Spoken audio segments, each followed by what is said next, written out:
Trump इस वक्त Iran पर बहुत ज्यादा गुस्सा हैं। उन्हें जब से पता चला है कि ईरान ने जमीन युद्ध के लिए वॉर जोन में टैंकों की पलटन उतार दी है, तब से डोनाल्ड ट्रंप का दिमाग गर्म हो गया है।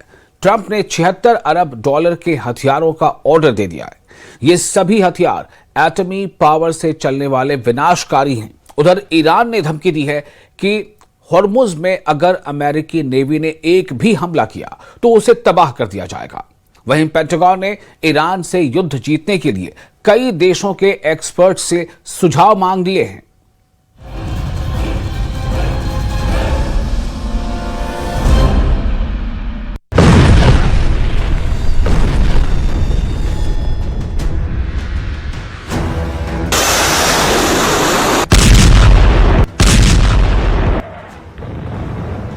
ईरान पर लगातार हवाई हमलों से ट्रंप को कुछ हासिल नहीं हुआ है।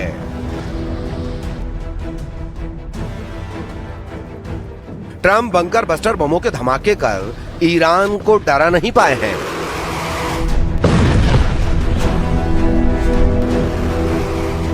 ट्रंप की जमीनी युद्ध वाली धमकी का ईरान बिल्कुल लोड नहीं ले रहा है।